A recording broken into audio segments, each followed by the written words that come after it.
Yo, peace was good. Welcome to another hip hop album review. This is part 194.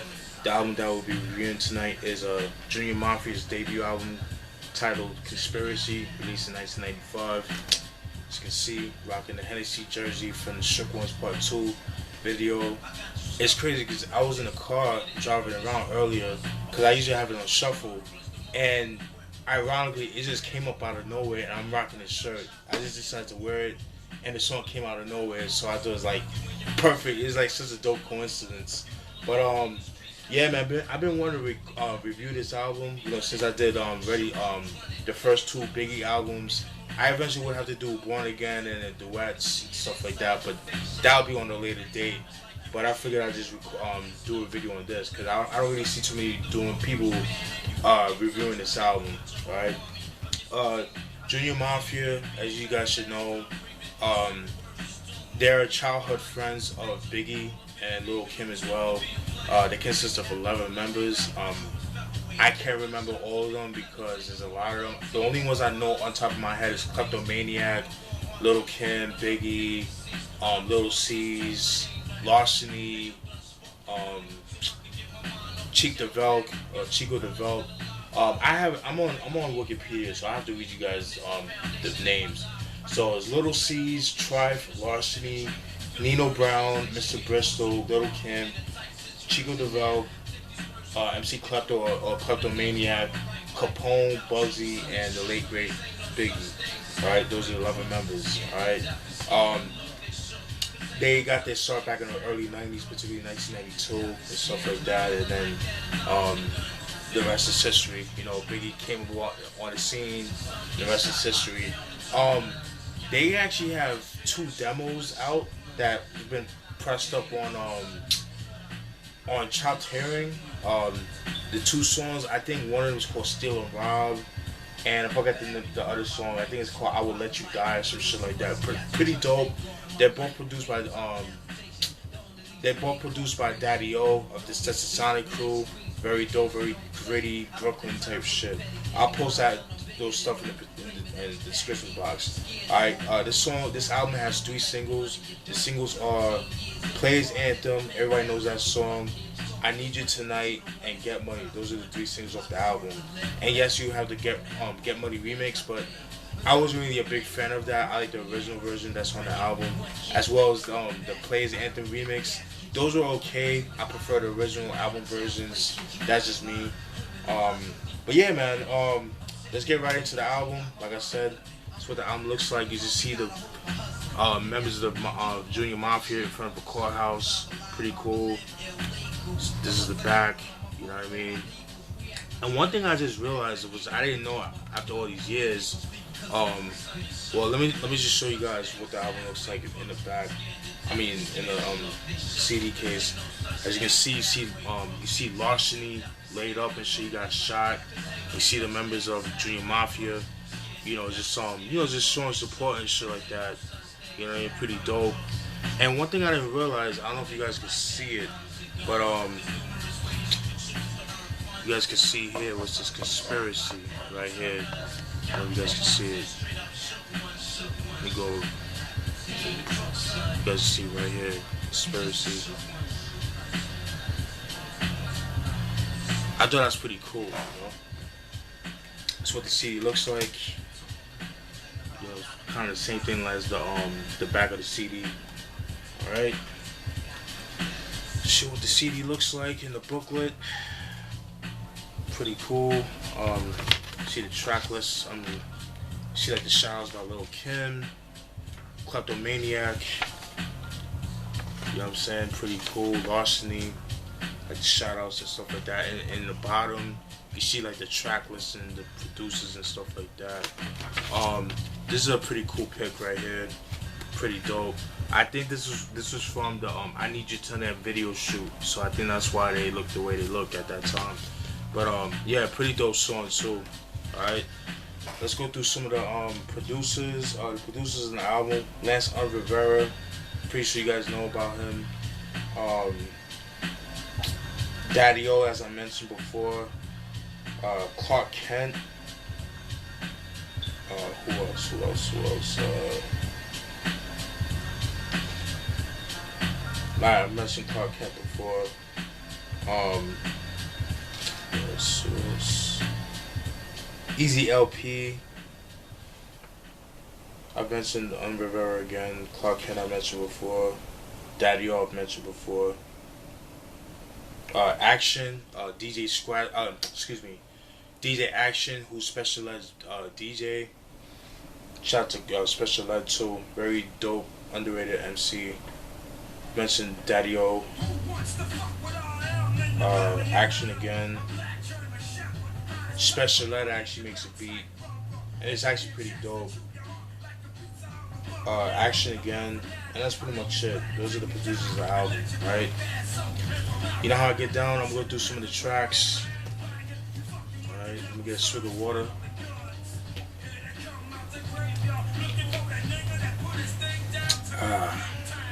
Alright, let's get through the Trackside. The intro, it's just an intro. You just hear the Junior Mafia cat just saying like how cats be hating on them and shit like that, because they're making all this money and shit.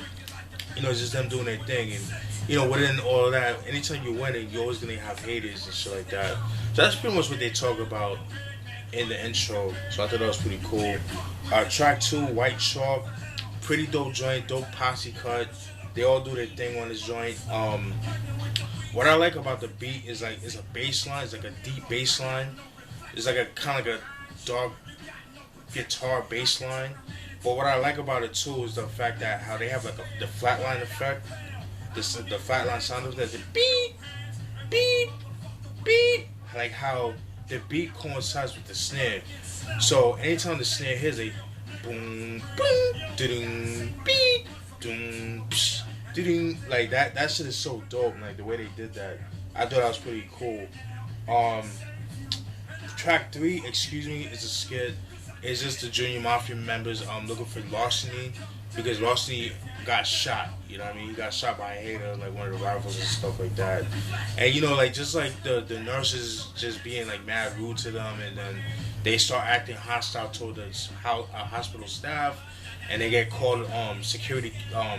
The nurses call security on the members and stuff like that. It just goes all crazy by then, you know. Track 4, Realms of Junior Mafia. That's a pretty dope joint. Dope joint, dope posse cut. Yeah, they all did their thing. But little Jamal of Def Squad fame, or illegal and illegal fame, was featured on this track. I think him and Chica DeVelop had the best verses. I wrote it down. Excuse me. Chica DeVelop said, "Cop keys across the seas into." Cop keys across seas in Santo Domingo from a Cuban kid named Salio. Sell Maparico, copping about 4 bricks. Then I called Nino. Meet me at the airport. Fez is on the stalk. I almost got caught because the dumb bitch talked. I mean, it sounds simple, but the way he flows on it, just sounds so dope. And at Jamal, he says, Molly G, the villain, keep niggas feeling. My trigger finger enhanced and peeling. Your dome piece with the chrome piece fat. I don't fuck around black. Catch a Mac to your back. Lethal weapon with the 18 leather. Scheming. Busting on whoever out the Jetta. I mean, that's just so dope, man. I mean, yeah, I mean, Jamal, he's so underrated. I did a review on his debut album, the Last Chances No Breaks album. Very dope album. Unfortunately, it goes for a bit of money online. It's out of print too, so yeah. So that was Realms of Junior Mafia, killed that shit. Track 5, Players Anthem. That was the first single off the album. You know what I mean? In my opinion, I feel like Lil' Kim had the best verse on the song. There was a line which I wrote where she says, "I used to pack Macs and Cadillacs, now I pimp gas in the axe, watching my niggas' backs. Nines in the stores, Glocks in the bags. Maxing mini markets, getting money with the Arabs." I mean, it's something simple, but it was just so dope the way she said it. I really enjoyed that joke. Really enjoyed that joint right there. Pretty dope. Track 6, I Need You Tonight. That was the second single of the album. There's some controversy with that song, just particularly because of particularly with Aaliyah and Faith Evans. In the video, Aaliyah is actually in the video version, whereas in the Faith Evans is actually on the album version. And the reason why they did it was because, Little Kim and Faith Evans had beef, and it was, obviously it's because of Biggie, because they were both, because how it was back then, because Biggie was seeing Lil Kim, and she was pretty much like the side piece and shit like that while he was married to Faith Evans, you know what I mean? So like that kind of thing. So yeah, things of that nature. You already know how that goes, because Lil Kim and Biggie has a love history together. So that kind of thing. But dope joint, dope use of the Patrice Rushen sample, the Remind Me sample. It's been used before. A lot of MCs used it, especially in the 90s. Pretty dope joint. Track 7, Get Money, one of my favorite tracks off the album. Love that joint. It is a single. It's the third and final single of the album. But I always love the beat. I mean, dope video too. You know what I'm saying? The moral of the story, money over everything. You know what I mean? Or money over bitches. You know what I'm saying? Fuck bitches, get money. Fuck niggas, get money. Money over bitches. You know what I'm saying? M.O.B. all day, man. But yeah. Get Money, love that joint, classic joint right there, love the beat, the video is dope. You see, pretty much, it was, when you see the video, it was kind of like a diss towards Faith Evans, because, because you see, like, the girl, I think it was Charlie Baltimore who played the girl, she was like in a blonde wig, and then Biggie's like pretty much throwing out all her clothes, out the house and shit like that. You see Little Kim just doing her thing, things of that nature. So, but I love that joint. I love that song. I could never get tired of that joint. Track 8, I've Been. It's a pretty funny skit, man. It's pretty much, I think it's Larceny that calls Little Kim, and he's like, yo, what's good? I've been, that kind of thing. Like, what's good with you? Like, calling Lil Kim, and she's like, yo, can I ask you a question? Like, what's up? Lil Kim's like, what's up? And Larceny's like, yo, do you love me? And he's like, what kind of question is that? Yeah, I love you. And so it was like, yo, you think you could come by the crib and fuck me and my man? So immediately you're thinking like, okay, he wants a threesome, like with him, his boy, and her. Which I think is kind of weird. But to each his own, whatever makes your boat float, you know what I mean? But if I'm gonna have a threesome, I'm gonna have it with 2 girls and stuff like that. I'm not homophobic, it's just, for me, it's kind of weird, you know what I mean? But with your boy, I don't want to see another man's dick, you know what I'm saying? If I'm a fucking chick, you know what I'm saying? If I'm doing a threesome, like if I'm gonna have a threesome, I want to have 2 girls. So, but that's just me personally. But yeah, that's how I've been. That's just a skit. Track 9. Crazy, definitely one of my favorite tracks off the album. Very dark beat. That was produced by Clark Kent. What I got from the joint right there is pretty much them talking about their love for drugs and liquor. But anytime they're under the influence, they talk about the consequences that they get into. They always get into some beef. They get into some type of trouble or whatever, some type of conflict. Anytime they're under influence, and they talk about that in that song Crazy. So I thought that was pretty cool. Pretty dope joint. Track 10, Backstabbers. That was a Little Kim solo track. It's self-explanatory. It's just her talking about, her being backstabbed, being betrayed by her friends and stuff like that she knew and stuff like that. You guys know how that goes. Like, the people you thought were loyal, stabbed you in the back and stuff like that, man. And the song was cool, but I felt like it didn't really fit the album. That song should have been on. It should have been on the Lil Kim's Hardcore album. I think it would have been more fitting on that album. That's just my personal opinion. Just based on the beat, you know what I'm saying? But overall, decent track. But like I said, I felt like it could have been left off. It should have been on the Hardcore album, which I would have to do a review on eventually one day. But that I'll put that in the back burner. Cause I got other stuff that I want to review as well.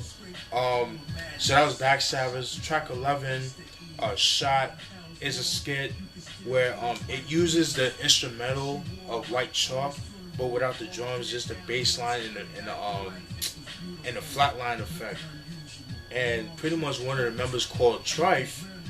No, Trife calls one of the members of Junior Mafia saying that Larceny got shot and stuff like that. He's like, yo, like he's in Long Island Hospital, he got shot. So yo, how did he get shot? I'm like, I don't know, that kind of thing. My only gripe with that joint, I feel like it should have been part of White Chalk, because since it was kind of like the beginning of White Chalk, you know what I mean? And then, you know, with that, it will be Excuse Me, and then they try to find Larceny when they got wind of him getting shot and things like that. And so that was like my only gripe with that. I think it was misplaced. It wasn't sequenced right. It should have been like Shot been like the intro to White Chalk, and then have Excuse Me as a skit. Yo, where's Larceny? And when they go to the hospital, they trying to find Larceny. They went to like 3 different hospitals and that kind of thing. So that was like my only gripe with the album. But other than that, I'm enjoying the album so far. Track 12, Lyrical Wizardry. Love that joint. Fucking it's a Kleptomaniac or MC Klepto. It's a Klepto solo track.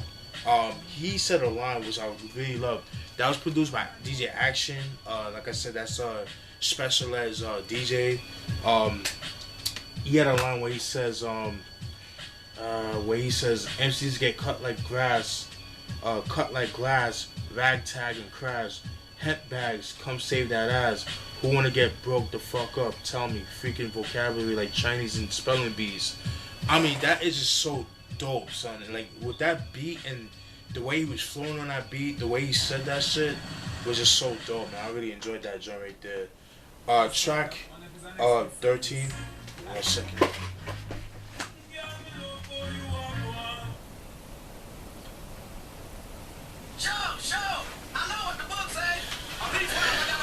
Sorry about that.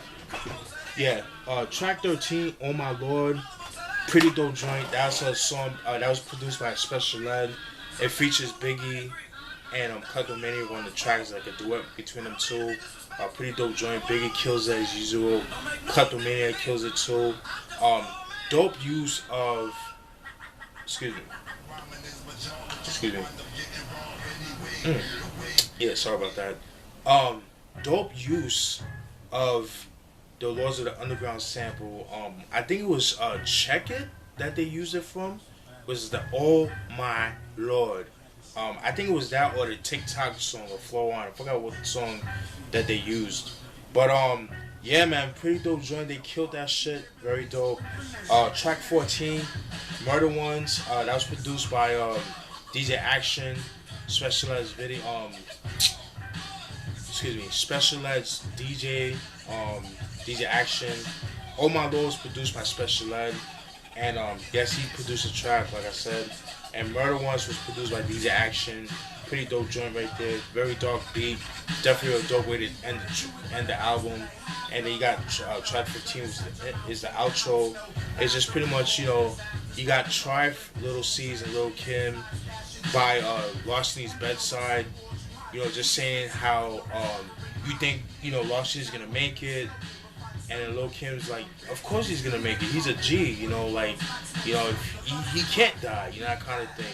And then Trife is pretty much saying like, yo, we're gonna come, like, he's kind of hitting the listeners like, yo, we're gonna avenge this niggas. We're gonna go for a revenge. We're gonna avenge this niggas, you know, for getting shot. You know what I mean? So they're gonna go out for revenge and shit like that. Overall, man, very dope album, very underrated. A lot of critics panned this album. I think it's because some people didn't really like the MCs. You know what I mean? You know, they were expecting, you know, Biggie, you know, kind of like Biggie, more on the album, and also, you know, like I guess like Biggie's, level as far as lyricism and shit like that. You didn't really get that with this album, but I feel like they held their own. You know what I mean? They killed it. You know, and I think also too people complain about the beats, but I feel like the beats were perfect for this album. You know, I guess people were expecting more radio friendly type tracks, but you didn't really get that. You got like more street oriented tracks. You know what I mean? And that's what I really like about this album. I love this joint right here. I highly recommend getting this album. It is out of print, but you should get it for dirt cheap. It's not expensive. You're not gonna break your pockets. If you guys want to know how Brooklyn was back in the mid '90s, '94 to '95, then definitely cop this album. Definitely captures Brooklyn around that time. And that's it, folks. Hope you guys enjoyed that video. Definitely stay tuned for more. All right, peace.